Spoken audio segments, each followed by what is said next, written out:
Myles Garrett spoke to the media today and talked about how he has assumed more of a role as a vocal leader on the field this year. I think you hit the nail on the head right there.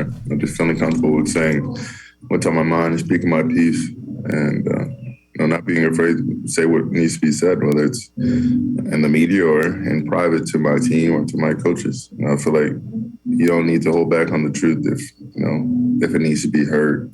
So, if I need to do that next year, then I'll do it. But if we need somehow to get a kick in the ass or a jump start, I'm gonna be that guy.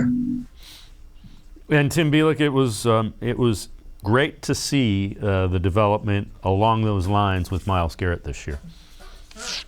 That's definitely one of the positives you can take out of the season. Him and the defense as a whole, I think, really becoming what we all expected that defense to be when they made those signings and draft picks during the offseason.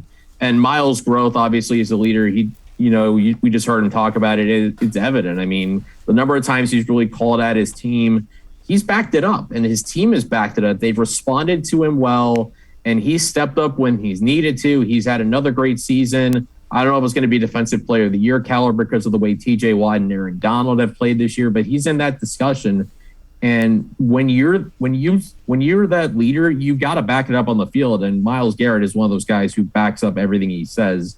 So there's no doubt that the Browns have a guy at defense who's that cornerstone, and he's got the ear of that defense. And when he calls them out, they respond. I mean, it's part of why this defense has become as good as it is because you have a guy who's among the best in the game at what he does.